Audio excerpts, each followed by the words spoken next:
Inshallah, we're starting in just a minute, inshallah.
All right. أعوذ بالله من الشيطان الرجيم بسم الله الرحمن الرحيم الحمد لله رب العالمين والصلاة والسلام على سيدنا ونبينا أبي القاسم المصطفى محمد وعلى آله الطيبين الطاهرين واللعنة الدائمة على أعدائهم أجمعين من الآن إلى قيام يوم الدين. For the love of our beloved Prophet and his beloved progeny, please recite a loud salawat. Allahumma salli ala Muhammadin wa ali Muhammad. Assalamu alaikum, brothers and sisters. I hope everyone is doing well, inshallah. As we do normally, I'm going to go through the names of the marhumin, of those who have been kind enough to sponsor tonight's program. Brother Nader and Sister Saba and family, Brother Mazhar Abbas and Sister Mihnaz and family, and Brother Mustafa and Sister Sukaina and family. Let's take a moment to recite Surah Fatiha for all marhumin and marhumat, especially the marhumin and marhumat of the sponsors of tonight's program with a salawat. Allahumma salli ala Muhammad wa ali Muhammad. Bismillah ar-Rahman ar-Rahim.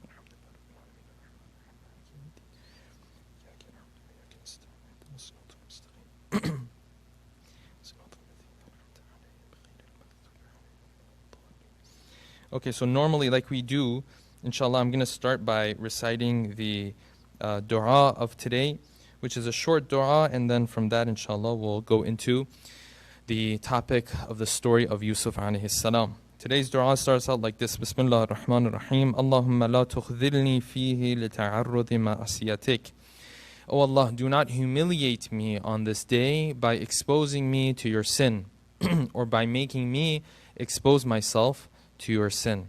Don't bring me down to this level that I attempt to commit your sin.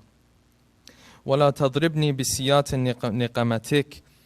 And don't whip me with that whip of your bala and your difficulties, right? Niqmah is the type of situation that happens in your life that's difficult, but it is a punishment for you. Not every difficulty is a punishment. Do not punish me with the whip of your niqmah. وَزَحْزِحْنِي فِيهِ مِن مُوجِبَاتِ سَخَتِكَ. And protect me on a day like this from the things that bring about your anger and your wrath. بِمَنِّكَ وَأَيَادِيكَ. With your, your help and your grace. يَا مُنْتَهَا رَغْبَةِ الرَّاغِبِينَ. You're the one who everyone is really looking for. Everyone is really yearning for. And that actually speaks to a concept that we have in Islam, that everyone is really looking for Allah subhanahu wa ta'ala. They really just don't know it. يَا مُنْتَهَا رَغْبَةِ الرَّاغِبِينَ. You're the one that everyone yearns for. Okay, inshallah, I'll start with the review of what we were discussing, and then inshallah I will continue with the new verses that we are going to delve into for today. So we were discussing the story of Yusuf alayhi salam. We said that the story of Yusuf starts out when he is at the age of 9. He comes to his father and he speaks to his father Yaqub and tells Yaqub that he has seen this dream. This dream where there are 11 stars and the moon and the sun that have bowed down to him, or that are prostrating to him. We said that Yaqub, the first thing that he did before even interpreting the dream of Yusuf, he told Yusuf, Ya bunayya la taqsus ru'yaka ala ikhwatik. Keep this blessing to yourself, keep this dream to yourself. Do not go and do not tell your brothers that you have had this dream. Why? فَيَكِيدُ لَكَ كَيْدًا. Because if you tell them that you have had this dream, they are going to start to plot against you. And their jealousy will not stop them from doing the things that I am afraid they will do to you. إِنَّ الشَّيْطَانَ لِلْإِنسَانِ عَدُوٌ مُبِينٌ. Surely, shaitan is a big enemy of the human being. Even with brothers, he will get brothers to go against one another. This is what Yaqub told Yusuf. And then he went on to explain to Yusuf, Yusuf, this dream that you've had, it means وَكَذَلِكَ يَجْتَبِيكَ رَبُّكَ. Allah subhanahu wa ta'ala has chosen you. وَيُعَلِّمُكَ مِن تَأْوِيلِ الْأَحَادِيثِ. And that he is going to teach you from the knowledge or the interpretation, or to be more precise, the reality of the different incidents that are going to happen in this world. Ta'wil al-ahadith, we said it means more than him having just the knowledge of dreams. Allah subhanahu wa ta'ala is going to share his knowledge with you. وَيُتِمُّ نِعْمَتَهُ عَلَيْكَ وَعَلَىٰ آلِ يَعْقُوبَ. And he is going to add to his blessings when it comes to you, and by extension of you, the family of Yaqub are also going to be blessed. كَمَا أَتَمَّهَا عَلَىٰ أَبَوَيْكَ إِبْرَاهِيمَ وَإِسْحَاقَ إِنَّ رَبِّي حَكِيمٌ عَلِيمٌ or إِنَّ رَبَّكَ حَكِيمٌ عَلِيمٌ. Allah subhanahu wa ta'ala knows better. He is wise. He has knowledge. He knows who he is supposed to invest this blessing of prophethood in, and who he is not supposed to do that. Okay. And then we carried on with the story that the brothers of Yusuf, out of their jealousy, they came together. They said, إِذْ قَالُوا لَا يُوسُفُ وَأَخُوهُ أَحَبُّ إِلَىٰ أَبِينَا. They said, you know what, Yusuf and his younger brother, who we know from history his name was Binyamin. They said, you know, our Yusuf and his younger brother, they have taken all the affection and all the love of our father. إِنَّ أَبَانَا لَفِي ضَلَالٍ مُبِينٍ. And our father is really lost because وَنَحْنُ عُصْبَةٌ. We're the ones who are strong. We're the ones who are powerful. We're the ones who get things done around here. And yet our father somehow, and for some reason, his love is for Yusuf and for the younger brother of Yusuf, who we mentioned came from the same mother as opposed to the other brothers of Yusuf alayhi salam.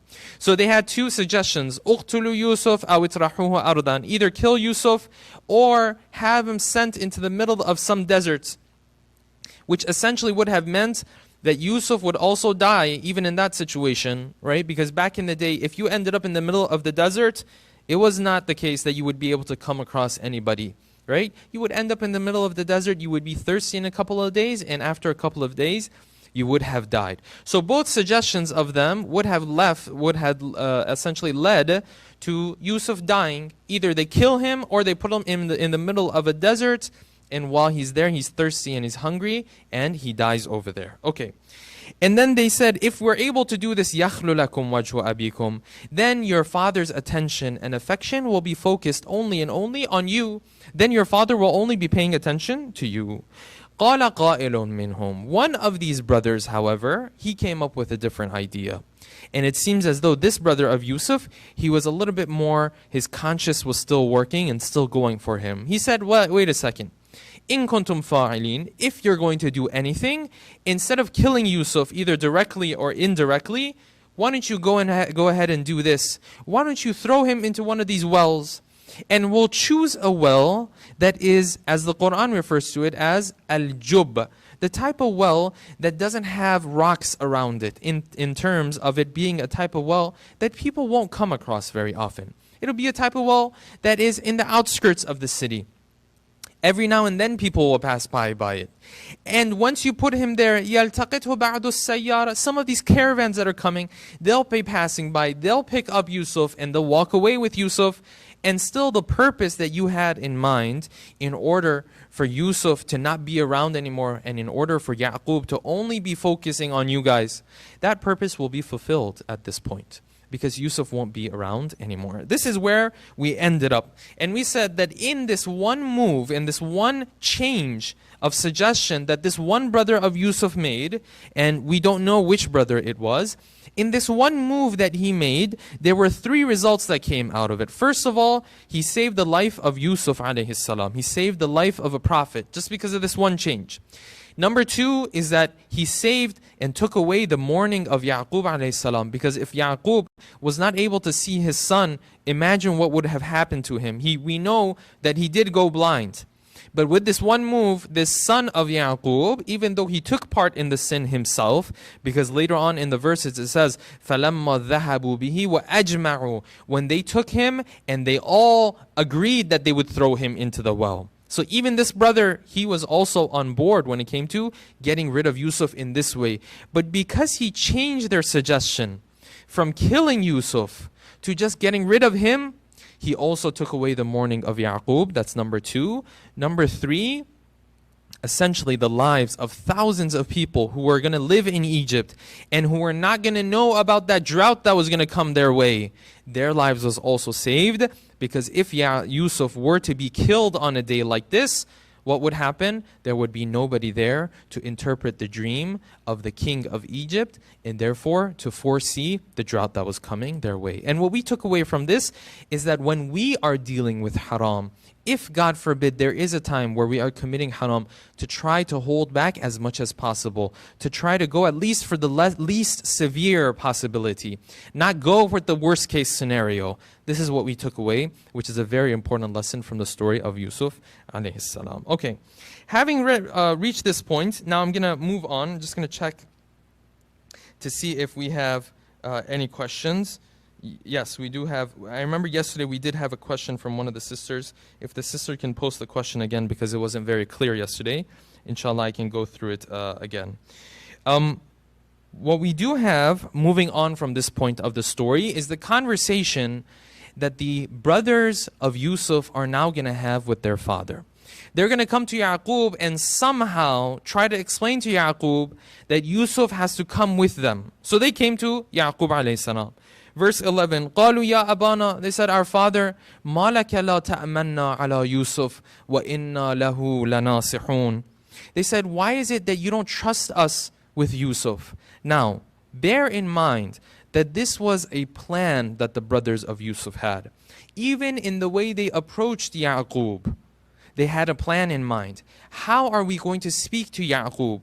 That we put him in a type of situation where he has no choice but to send Yusuf with us. This was part of the plan that the brothers of Yusuf had from the very beginning. So they started out this conversation. They started out this plan in this way. Ya abana ma laka la ta'manna ala Yusuf. Why is it that you don't trust us with Yusuf? Number one, wa inna lahu lanasihun. Number two, we have his best interests in mind, right? We're looking out for him. That was the second suggestion, or the second part of their suggestion. Then they continued, أرسله معنا غدا يرتع ويلعب. Send Yusuf with us tomorrow. He will come. He will play in the outskirts of the city or the village, and he will also yarta, and he will eat from the fruits that the outskirts of the city have to offer. And he will be with us, وَإِنَّا لَهُ لَحَافِظُونَ, and we will protect him. You have nothing to worry about. We are his brothers. We will be watching him, and we will be protecting him. Okay, so there were three steps to their suggestion to get to where Yaqub alayhi salam now has to respond to this suggestion. Pay attention to how Yaqub alayhi salam, he went about responding to them. Because Yaqub, he doesn't want to point out to these brothers directly that you know what it is, I don't trust you guys with Yusuf. That's a possibility. Yaqub can come out and just say that, but he doesn't want to do that. Why? Because Yaqub, if he were to just come out and say literally and directly that I don't want to send Yusuf your way, because I know that once Yusuf goes with you, there's a very good chance you're going to do something to him. There's a very good chance you're going to harm Yusuf. There's a very good chance you're going to try to hurt Yusuf. If Yaqub were to ever say that, the only thing that would do, if he were to come out and say it openly, is that these brothers would feel even more jealous now. They would feel even more determined to do something to Yusuf, because then they would say, look, Yusuf is in the eyes of our father so much. Our father loves him so much. He will not even let him distance himself from our father. That would only make this flame that is already blazing, it would only make it blaze even more, this flame of jealousy. That's why Yaqub, he is going to choose his words very carefully at this point of the story. Okay, so what did he do? Yaqub, before I go into how he chose his words, there's a very important point that we have to discuss here. If Yaqub knows that he's a prophet, and if prophets know the future, and if they can foretell the future, if they can interpret the dreams of this person or that person, how come Yaqub could not tell the future? How come he couldn't see that if he is going to send his child with the other brothers, that they're going to do something to Yusuf, that Yusuf is not going to be around anymore? This, brothers and sisters, is a question that we might have when it comes to any of the stories of the prophets, any of the stories of the trials and tribulations that any of our prophets or any of our imams go through. It doesn't make a difference. Because at any point you could ask this question, didn't they know what was going to happen? The answer to this is from two perspectives. The first answer to the question is this. First of all, we don't know exactly how much the prophets know and how much they do not know.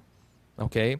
When it comes to the knowledge of the prophets and also the knowledge of the imams, there are different perspectives as to how much do they know and how much do they not know. What we do know is that our prophet and our imams, they knew more than the previous prophets. And this is mentioned in some of the ahadith that we have. There's hadith from the 6th imam. He speaks of Musa and Khidr. He says they had some knowledge, but they did not have knowledge of what was going to happen until the day of judgment. So this shows that the prophets, they had a limited amount of knowledge. Even if our prophet and our imams had more knowledge than the previous prophets. We have hadith, for example, that our prophet says, I have the knowledge of all the previous prophets and more. So all of this shows that even the knowledge of the prophets, there is a limitation to it. There are certain things that they may not know. And when there are certain things that they may not know, sometimes some of those things that Allah subhanahu wa ta'ala may not share with them, may not give the knowledge of those things to them, is some of these trials and tribulations that they might go through. That is one way to look at it. The other way to look at it is even if Yaqub knew for sure that this was going to happen, still, if Allah subhanahu wa ta'ala wants to make this happen, then Yaqub, he has to surrender to this. Maybe Yaqub knows for a fact that they're going to take Yusuf, and Yusuf is not going to come back from this journey and from this adventure. But if he knows that this is what Allah subhanahu wa ta'ala wants for it to happen, then Yaqub cannot stop in its way. The same way we say that if an imam knew that there was poison in this cup or glass that he was going to drink, as in the case of the 8th imam, for example, even if he knew, but he knew that Allah subhanahu wa ta'ala wants him to drink that poison, then he would have still done it because he would have submitted himself to Allah subhanahu wa ta'ala. So that's that question. So if Yaqub knew, he would have done it. Even if he didn't know, then the answer to the question is even clearer in that sense. But then another question comes to mind. If Yaqub did not know, he didn't know that these children were going to do this to Yusuf, he would have at least been suspicious. And we know this from the story of Yaqub, because at the very beginning he told Yusuf, he said, listen, don't go and tell your brothers, because if you tell your brothers, they will start to have jealousy against you. They will start to plot and plan against you. So Yaqub is already suspicious.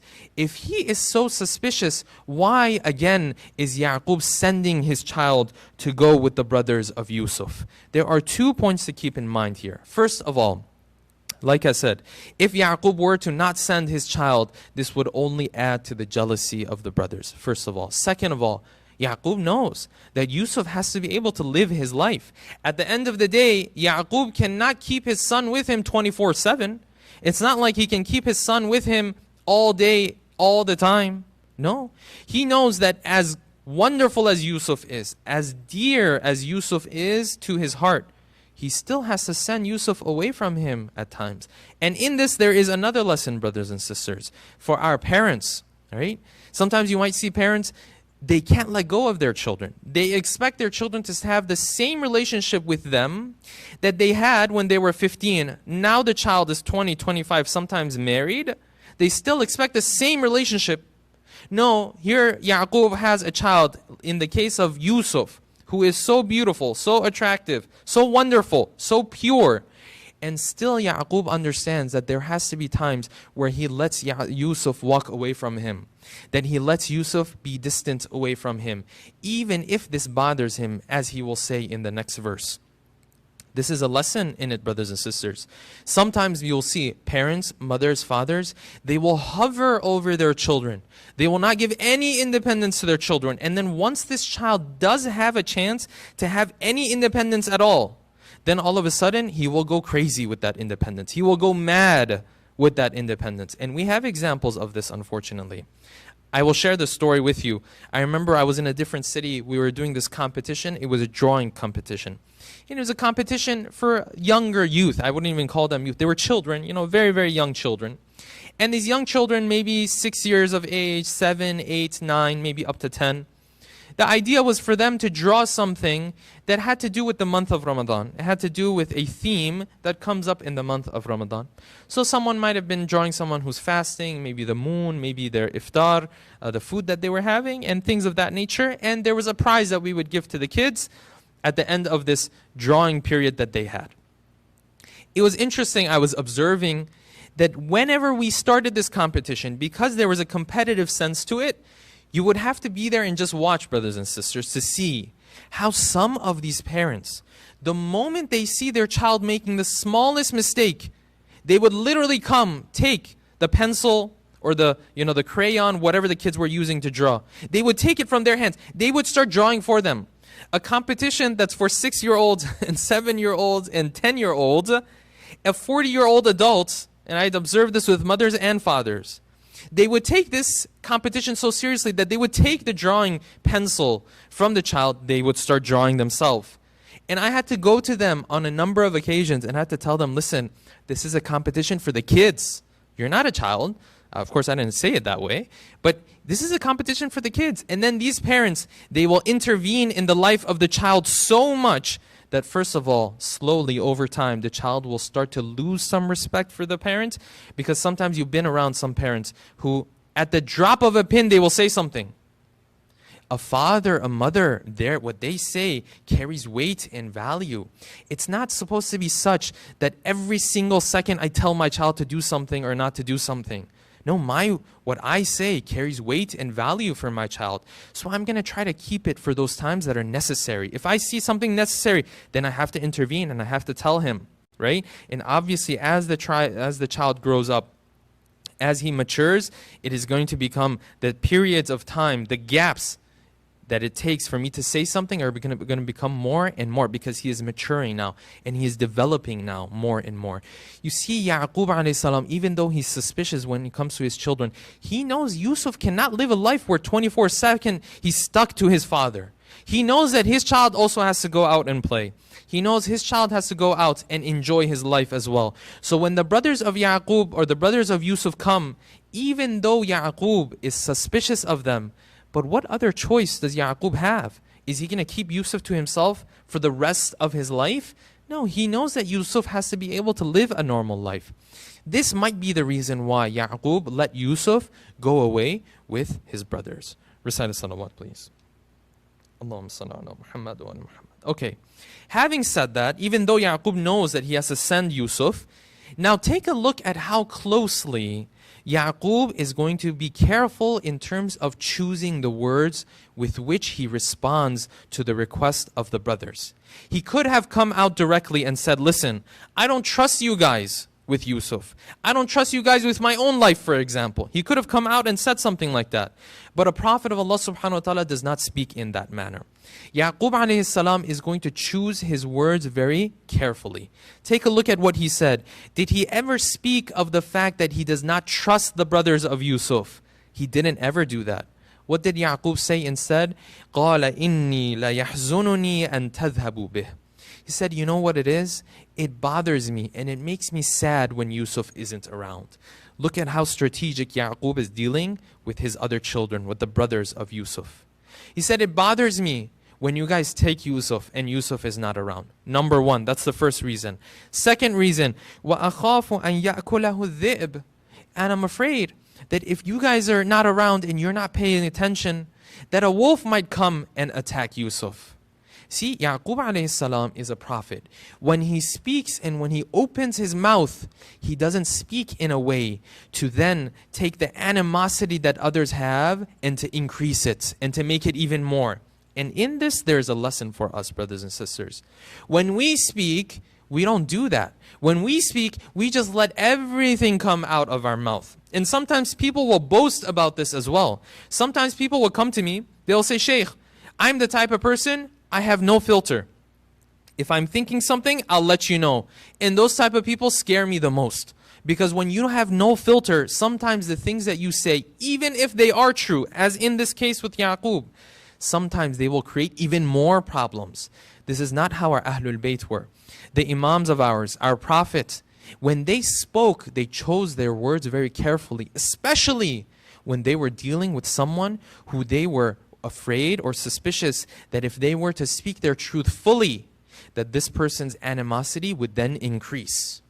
You see here, Yaqub, instead of sitting there and saying, listen, I don't trust you with the life of my Yusuf, he didn't ever say that. He brought up two other reasons, which, by the way, are also true. It's not a lie. Those are also true. He does become sad when Yusuf isn't around. And he also is worried that Yusuf would be attacked by a wolf. Because it's the desert, it's the outskirts of the village, right? Anything can happen. But still, he chooses his words carefully.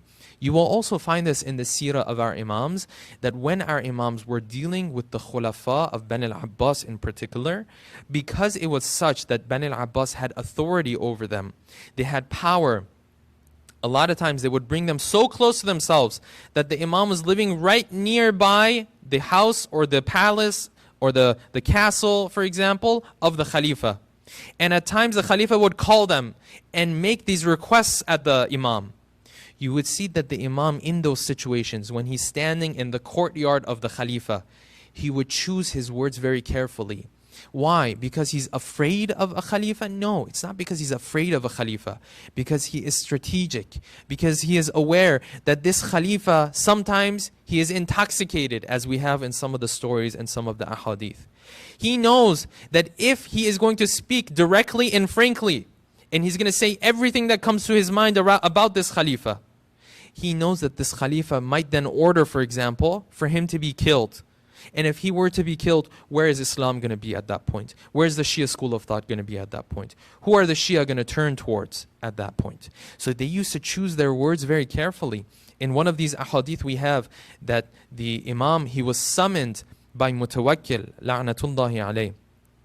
And this was Imam al-Hadi. And when he came, he told Imam al-Hadi, he said, you need to recite a poem for me. And he told him that you need to sit and drink with me. And you pay attention in the way that the Imam responds to him, how carefully he is choosing his words. He turns to Mutawakkil, he says, U'fu anni. He says, pardon me. Now, is that how you and I speak to somebody? No. If someone tells us to come and drink, what do? We would lash out at them, right? We would speak our mind to them. But an Imam chooses his words carefully because he knows he is dealing with an ignorant person. He knows he's dealing with an intoxicant person. This is how our Imams and the Ahlul Bayt went about it. In the Sulh of Hudaybiyah, the peace treaty of Hudaybiyah, when they came to write down this peace treaty, and they started out, and when they started out, the Prophet had put the name of Allah subhanahu wa ta'ala as part of this peace treaty. And the other side, the representative from the side of Quraysh, started to laugh. He said, what is this Allah you're talking about? What is this Ar-Rahman Ar-Rahim you're talking about? If the Prophet was an emotional person in the sense of him getting entangled with his emotions, he would have said, you know what? Forget about this peace treaty. But what do you find in history? That the Prophet, even more patient than his other companions, he told Ali ibn Abi Talib to remove the name of Allah subhanahu wa ta'ala. Then the rest of the peace treaty went like this, that Muhammad, the Prophet of Allah, again they laughed at the Prophet. They said, if we thought you were a prophet, we wouldn't be doing a peace treaty with you. If we thought you were a prophet, you would be in charge. You're not a prophet. Again, you find that the Prophet chooses his words very carefully. Why? Because he is dealing with a person who is ignorant, who is intoxicant. Similarly, in the story of Yaqub, you find that Yaqub chooses his words very carefully. I get sad when Yusuf isn't around. And I'm afraid that this wolf will attack Yusuf when you guys aren't paying attention. وَأَنْتُمْ عَنْهُ غَافِلُونَ, while you guys are not aware of him. Okay, moving on from this. قَالُوا لَإِنْ أَكَلَهُ الذِّئْبُ وَنَحْنُ عُصْبَةٌ إِنَّا إِذًا لَخَاسِرُونَ.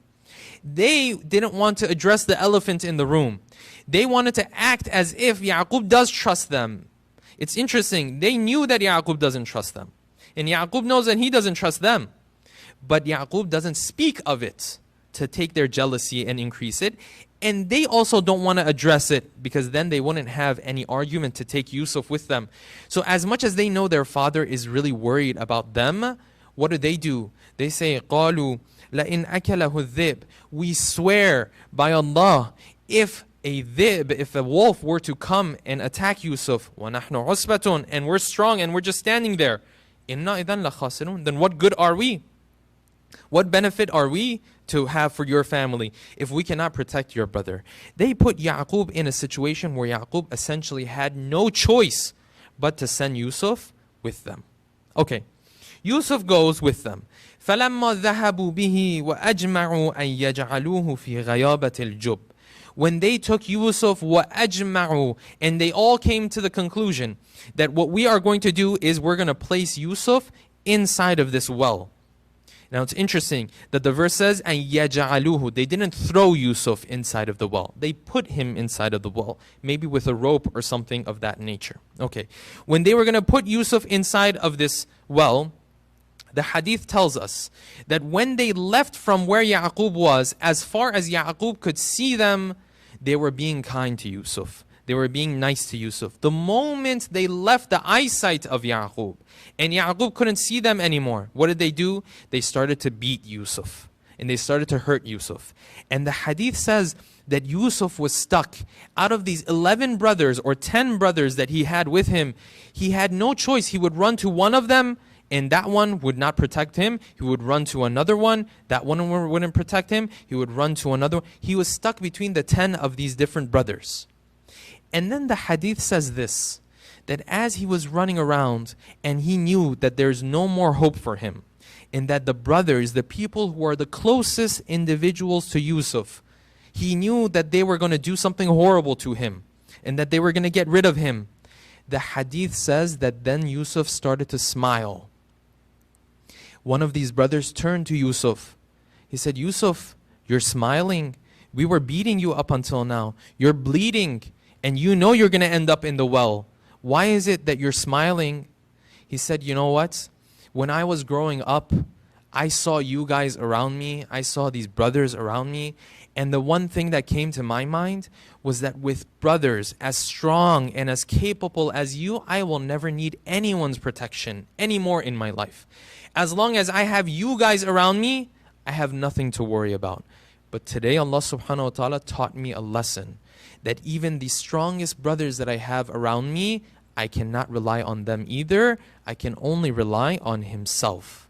I can only rely on Allah subhanahu wa ta'ala. It's beautiful. He says, this is a lesson that Allah subhanahu wa ta'ala taught me. That's why I'm smiling, because I've learned a lesson out of everything that is happening to me. So they say that Yusuf, he was beaten, and then when they wanted to place him inside of this well, they put him on a rope and they put him on ghayabatil jub. Ghayabatil jub is a part of the well where someone would go down near the bottom of the well, but it wasn't the bottom of the well. They would put that person in that section if they wanted to grab water from the well or whatever the case was, except they cut off his rope this time, and so Yusuf ended up being practically at the bottom of the well. Okay, now the Quran says when we took Yusuf and we put him at the bottom of this well, what happened? وَأَوْحَيْنَا إِلَيْهِ. And then we revealed to Yusuf. We told Yusuf something. And Mufassirin say this is not the type of wahi that comes with prophethood. He is still not a prophet. Some scholars say this at least. But nonetheless, we made him understand. وَأَوْحَيْنَا إِلَيْهِ لَتُنَبِّئَنَّهُمْ بِأَمْرِهِمْ هَذَا. Yusuf, don't look at things and assume that things are just ending here. No. There will come a day that you will tell your brothers about what they have done to you. There will come a day that you will remind your brothers about what they have done to you. وَهُمْ لَا يَشْعُرُونَ. But they are not aware. They don't know that we have a greater plan for you, Yusuf. And the hadith says that when Yusuf was in this well, that Jibreel came to him and started to explain some du'as to Yusuf to make him feel a little bit more calm, a little bit more comfortable at the bottom of this well. Okay. Now, after this was done, they put Yusuf at the bottom of the well. We know from the story that then they came from the well and they returned back home. Here's the point. If you take a look at verse 15, Allah subhanahu wa ta'ala never finishes his sentence. He says, فَلَمَّا ذَهَبُوا بِهِ وَأَجْمَعُوا أَن يَجْعَلُوهُ فِي غَيَابَةِ الْجُبِّ. When they took Yusuf and they made the decision to put Yusuf inside of this well, and then what? Then the verse skips and says, we told Yusuf that you would remind them of this moment. But what about the end of the sentence? When you start a sentence with a when, then there is supposed to be an end to the sentence. Allah subhanahu wa ta'ala doesn't finish the sentence here. Mufassirin say this is because this was such a horrific moment. This was such a terrible moment in the life of Yusuf alayhi salam. Allah subhanahu wa ta'ala is skipping over these details. You've seen sometimes in movies when there is a time where someone is shot, for example. There's a time where something horrific is happening. The scene, it will go black. They won't show all the details, right? Here in the story of Yusuf, Allah subhanahu wa ta'ala is not finishing his sentence. As if to say, this was so horrible, we are going to skip over this moment of the story. It doesn't explain that what Yusuf did when he was inside of the well. It doesn't explain how fast the heart of Yusuf was beating when he was going down the well. Because Allah subhanahu wa ta'ala is saying this was such a horrific moment that we are going to skip over it. We are not even going to touch on this. That's how dark of a moment this was in the story of Yusuf alayhi salam. It starts out with فَلَمَّا ذَهَبُوا بِهِ, when they went, but then it never comes. The second half of the sentence then never shows up in this part of the story. Okay, moving on. وَجَاءُوا أَبَاهُمْ عِشَاءً يَبْكُونَ. And then nighttime they came to their father. I just need to check real quick and see if we have any questions before I move on.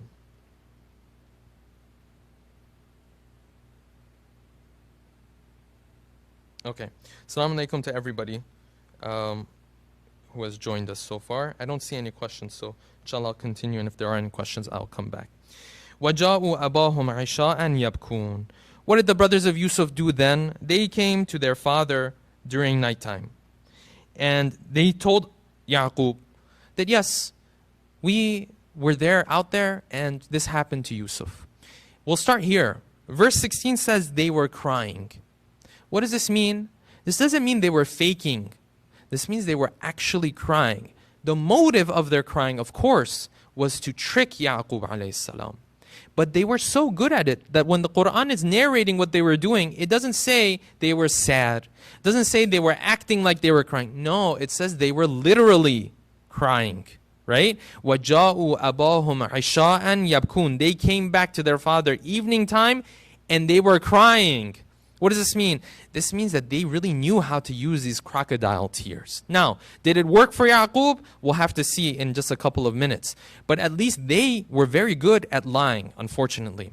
وَجَاءُوا أَبَاهُمْ عِشَاءً يَبْكُونَ. They came evening time to their father and they started to cry. What does this teach us? This teaches us that just because someone looks sad, just because someone is crying, just because someone sheds some tears, this doesn't mean that what they have to say is true, brothers and sisters. This is unfortunately a problem that we have in our communities. That a lot of times if someone shows a little bit of emotion, we automatically assume, before even investigating, before looking into the situation, we assume that what they're saying is correct. And then we make decisions based on those tears that is going to negatively affect the lives of others. It's not a type of situation where you can just take precaution and say, well, I'm not sure if he's telling the truth, but let me just help him out. It's not that type of situation. It's a type of situation where you helping out that person means that you're going to judge against somebody else. You're going to take away something from somebody else. Why? Because this person was here and because this person ended up shedding some tears in front of you. This is a problem that we have. The Quran says that when the munafiqeen used to come to speak to the Prophet, look at this line, such a powerful line. It says, when the munafiqeen come to speak to you and they want to greet you and they want to show how much of a friend they are of you, when they come to speak to you, وَإِذَا جَاءُوكَ حَيَّوْكَ بِمَا لَمْ يُحَيِّكَ بِهِ اللَّهِ. they will greet you in a way that even God himself has not greeted you in that manner. What does that mean?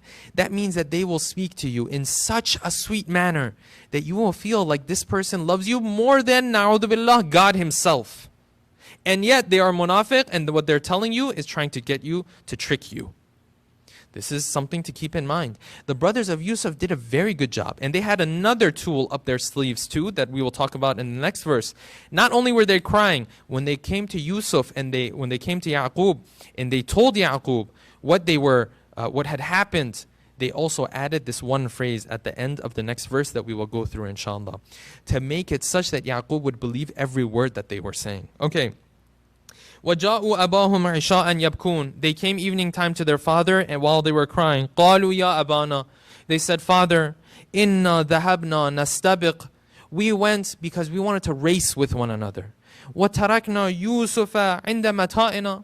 And we left Yusuf where our stuff was. You know, where the animals were, where our camels or horses were, where the stuff that we had brought with us. We left Yusuf there. فَأَكَلَهُ الذِّئْبُ. And a wolf came and attacked him. وَمَا أَنْتَ بِمُؤْمِنٍ لَنَا وَلَوْ كُنَّا صَادِقِينَ. Father, you will not believe us even if we tell you the truth. Right? Look at how smart they were. And of course they were using their smarts in a negative way. How smart they were. They said, Father, this is what happened, but we know you won't believe us. See, when you put someone in that type of a situation, what are they naturally inclined to say or do at that point? They're naturally inclined to say, no, I will believe you, right? When someone makes it look as if no one will believe them, a good-hearted person will do what? At that point, he will say, oh, no, I believe you. If no one will believe you, I will believe you. وَمَا أَنْتَ بِمُؤْمِنٍ لَنَا وَلَوْ كُنَّا صَادِقِينَ. Father, we know you're not going to believe us even if we tell the truth. This was another way of them trying to manipulate Yaqub alayhi salam. They were very good, unfortunately, at what they had in mind and the plan that they had in mind. Okay. Now, what we know is that when these brothers of Yusuf came and they said that our father, this has happened to Yusuf, they made a mistake in the lie that they told. Because with them, as the next verse will explain, they brought this shirt of Yusuf that had some blood on it. But they made a fundamental mistake, and Yaqub therefore knew for a fact that this shirt is not actually the shirt that Yusuf was wearing when he was attacked. If anything, Yusuf has not even been attacked. That the brothers of Yusuf have now taken Yusuf and they have done something to them. Inshallah, tomorrow night, we'll continue from this part of the story. What was Yaqub's reaction? What did he say when he found out, essentially, because of this lie that the brothers of Yusuf were saying? When he found out that they were lying, and he found out essentially that Yusuf is alive, he's out there, but these brothers will not tell him where Yusuf is. How did Yaqub react to this situation? This is a horrific moment. This is a very scary moment for Yaqub, because he still knows his child is right out there. He even knows that his child is less than a day away from him. But yet Yaqub reacts in a specific manner. And this, we will take a couple lessons from this, inshallah, tomorrow night. Why does Yaqub react in this way? And how did this Prophet of Allah subhanahu wa ta'ala react to this news of not only knowing that Yusuf is out there, but knowing that Yusuf is so close and still he cannot get his hands on him? Inshallah, we'll continue with the story tomorrow night. Before I end, inshallah, let's take a moment one more time to recite Surah Fatiha for the marhumin of Brother Nadir and Sister Saba and family, Brother Mazhar Abbas and Sister Mihnaz and family, Brother Mustafa and Sister Sukaina and family, and all of your marhumin and marhumat with a salawat. Allahumma salli ala Muhammad wa ala Muhammad. Bismillah ar-Rahman ar-Rahim. Alhamdulillahi Rabbil Alameen ar-Rahman ar-Rahim Maliki yawmiddin Iyaka na'budu wa iyaka nasta'in Ihdina as-sirata al-mustaqim Sirata alladhina an'amta alayhim ghayra al-maghdubi alayhim wa lad-dallin. Inshallah, keep us in your prayers, and inshallah stay safe, and inshallah we'll continue tomorrow night. Wassalamu alaikum wa rahmatullahi wa barakatuh.